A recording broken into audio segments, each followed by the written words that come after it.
Hello friends, स्वागत है आप सभी का मेरे इस चैनल में। बहुत दिनों के बाद आया हूँ और उम्मीद करता हूँ कि आप इस वीडियो को लाइक करेंगे और सब्सक्राइब नहीं किया तो सब्सक्राइब भी ज़रूर कीजिएगा ताकि मेरा मोटिवेशन बढ़े और मैं आगे भी वीडियोस लाता रहूँ। तो खैर, हम इस वीडियो को स्टार्ट करते हैं कुछ इस तरह से। मार्केट क्या होगा मंडे को? मार्केट क्या होगा मंडे को? या उठेगा या गिरेगा, किसी को नहीं पता। जब नहीं पता किसी को तो डरना है कैसा, डरना है कैसा, डरना है कैसा। अब आप ये बोलेंगे कि भैया पता तो है गिरेगा, गिफ्ट निफ्टी तो डाउन दिखा रहा है। अरे भैया, गिफ्ट निफ्टी दिखाएगा डाउन, ठीक है। अगर आप सीई और पीई वाले हैं ना तो आपको ठीक है, ये सब चीज़ें आपको झटका देती रहेंगी या खुशी देती रहेंगी। अगर आपने पुट होल्ड किया है, गिरावट आ गई तो आपको खुशी मिलेगी। कॉल होल्ड किया हुआ है, उछाल आ गया तो आपको खुशी मिलेगी। वैसे वर्षा चीज़ें होती रहेंगी। बट यहाँ पर एक बात हो रही है।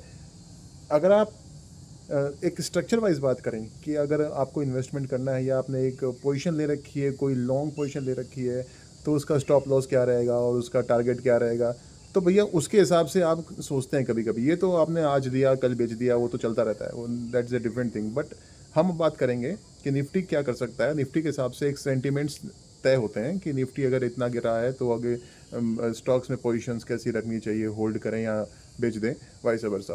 तो खैर, निफ्टी की जो चार्ट लेने वाली है, निफ्टी का एक जो सपोर्ट है वो ये कहता है कि अभी आपको जो पिछला जो सपोर्ट बना था ना 23,150 के आसपास कुछ, तो वो शायद टूट जाएगा और टूटने के बाद एक जर्क और नीचे की तरफ आएगा जो 23,000 तक आ सकता है या 23,100 23,000 तक का एक रेंज है, वहाँ तक वो आ सकता है, ताकि थोड़ा सा और पैनिक आए। उसके बाद वहाँ से एक उछाल आएगा जो निफ्टी को 23,300 से 23,500 तक लेके जा सकता है। एक ये रेंज रहने वाली है इस वीक में या अगले 2 दिन तक, एक्सपायरी तक।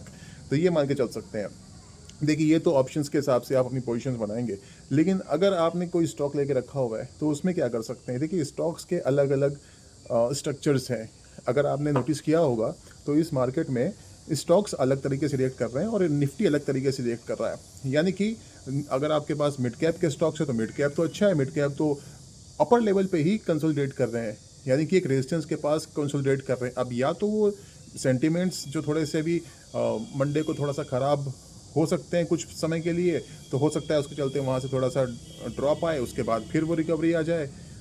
या फिर हो सकता है कि अगर आगे सपोर्ट टूटता है तो मिड कैप भी थोड़ा सा एक सेंटिमेंट वाइज करेक्शन दिखा सकते हैं। लेकिन मेरा ये मानना है कि अभी अपर लेवल पे ही जो मिड कैप्स और स्मॉल कैप के जो स्टॉक्स हैं वो थोड़ा सा एक कंसोलिडेशन कर रहे हैं। तो मुझे ऐसा लगता है कि एक रेंज रहेगी और उसके बाद वहाँ से ब्रेकआउट ऊपर की तरफ आ सकता है। ये मेरा मानना है, ये कोई बायो सेल रिकमेंडेशन यहाँ पर नहीं है। तो फिर भी अगर आप देखेंगे, बहुत से स्टॉक्स ऐसे हैं जो अपने ऑल टाइम हाई पर चल रहे हैं, राइट। तो यहाँ पर आपको घबराने की तो ज़रूरत है नहीं। आपको चार्ट वाइज पोजीशंस समझ में आनी चाहिए कि चार्ट्स में क्या दिख रहा है, तो चार्ट्स में के हिसाब से हम क्या कर सकते हैं। तो आप ये समझ के चलिए कि अगर आपने कोई स्टॉक लिया हुआ है, राइट, आपको चार्ट देखना आता है, तो आपको सिर्फ अपने एसएल का ध्यान रखना है, स्टॉप लॉस का ध्यान रखना है, दैट्स सेट। और मैं तो कहूँगा कि अब तो अगर कोई स्टॉक काफ़ी करेक्ट हो चुका है तो उसमें तो आपको और ऐड करना चाहिए। और अगर मान लो कोई स्टॉक अपने हाई पे चल रहा है तो ठीक है, उसमें थोड़ा सा आपको ध्यान रखना चाहिए क्योंकि वो हाई पे चल रहा है, तो उसमें एक सडन ड्रॉप ना आ जाए। तो इसलिए उसके लिए भी अपना एक एसएल ज़रूर बना कर रखें। तो कुल मिलाकर बात यह है कि अभी आपको घबराने की आवश्यकता नहीं है। अभी आपको सिर्फ ये ध्यान रखना है कि अभी अगर आप ऐसा ही भी कर सकते हैं स्टॉक्स में, अगर आपके पास पैसा है तो आप उसमें और भी एडिशन करें स्टॉक्स में। घबराएं नहीं, आपको और ऐड करना है। तो इससे क्या होगा, आपका एवरेज अच्छा हो जाएगा। और आपको क्या करना, मार्केट खुद करके देगा ना। जब सब घबरा रहे हैं, अगर आप एसआईपी कर सकते हैं तो आपको एसआईपी ज़रूर करनी चाहिए, पैसा और उसमें ऐड करना चाहिए। खैर, लेवल्स के हिसाब से हमने बात कर ही ली है। निफ्टी 23,000 तक जा सकता है और वहाँ से फिर एक उछाल आ सकता है अगर। लेकिन मैं कोई ट्रेड की बात नहीं कर रहा हूँ। अगर हम ट्रेड करते हैं तो हम सिर्फ ये देखते हैं कि मार्केट क्या कर रहा है, तो उसके हिसाब से हम अपनी पोजीशंस, अपने सेटअप को, अपने ट्रेड को उसके हिसाब से ढाल लेते हैं। अभी जो दिख रहा है मैं उसकी बात कर रहा हूँ, राइट। अगर ऐसा हुआ तो हम ऐसा करेंगे, ऐसा हुआ तो ऐसा करेंगे। तो हमको कुछ नहीं तय करना है, मार्केट बताएगा कि हमको क्या करना है, कैसे पोजीशन लेनी है। अगर हम ऑप्शंस में या फ्यूचर्स में ट्रेड करते हैं तो राइट, या फिर स्टॉक्स में भी ट्रेड करते हैं तो उसके हिसाब से हम अपनी पोजीशंस को चेंज या ऑल्टर कर सकते हैं, राइट।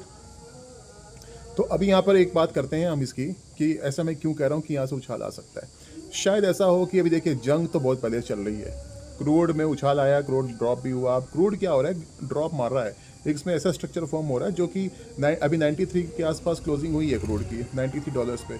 तो अब मुझे ऐसा लगता है कि 90 तक आ सकता है अभी इसी हफ्ते, और उसके बाद अगर उस 90 को भी तोड़ दिया, सस्टेन किया, तो 82 83 तक क्रूड जा सकता है। और ऐसा हुआ तो ये हमारे लिए थोड़ा सा अच्छा रहेगा। और आपको पता है कि जो सब कुछ नेगेटिव है, क्यों नेगेटिव है, क्रूड उछल रहा है, महंगाई आ सकती है, तो ये तो सबको पता है ना, इसमें नया क्या है। तो आपको सिर्फ ये ध्यान रखना है कि अगर क्रूड हमारा संभलता है और हमारा रुपया भी संभला है, राइट, 97 तो चला गया था, 95 पे आ गया करीब फ्राइडे को, और उसका भी एक स्ट्रक्चर ऐसा फॉर्म हो रहा है कि हमारा रुपया अब संभलता हुआ दिख रहा है, राइट। आरबीआई ने जो कदम उठाए हैं उसके चलते थोड़ा सा सेंटीमेंट बूस्ट हुआ, और अब मुझे ऐसा लगता है कि अब हमारा रुपया भी मजबूत होगा, एटलीस्ट 92 तक तो आएगा। तो ऐसा भी हुआ, ₹3 का भी अगर उछाल आ गया, ₹3 भी मजबूत हुआ हमारा रुपया, तो अच्छी बात है हमारे मार्केट के लिए, राइट। तो एटलीस्ट डाउन साइड कैप्ड हो जाएगी हमारे मार्केट के लिए। और अगर आप ऐसे में थोड़ा कुछ बाइंग करते हैं, स्टॉक्स पकड़ते हैं, तो जब उछाल आएगा तो आपको अच्छा मोटा मुनाफा होने की पूरी संभावना है। तो ये तो था मेरा एक छोटा सा एनालिसिस, ठीक है। मैं अभी कोई ज़्यादा बड़ी वीडियो बनाना नहीं चाह रहा हूँ, बड़ी वीडियोस थोड़ा सा और एक बड़ा डिस्क्रिप्शन के साथ में, बड़ा एक एनालिसिस के साथ में लाया करूँगा, ठीक है। अभी के लिए इतना ही। अगर आपको कुछ भी अच्छा या बुरा लगा हो तो आप मुझे कमेंट बॉक्स में लिख सकते हैं, और कुछ आपके फीडबैक देना चाहे तो दे सकते हैं। और अच्छा लगा हो तो लाइक कीजिए, और नहीं भी अच्छा लगा हो तो आप मुझे बताइए क्या कमी है, उस पर काम किया जाएगा। और बाकी ठीक है, नहीं सब्सक्राइब किया तो सब्सक्राइब कीजिए।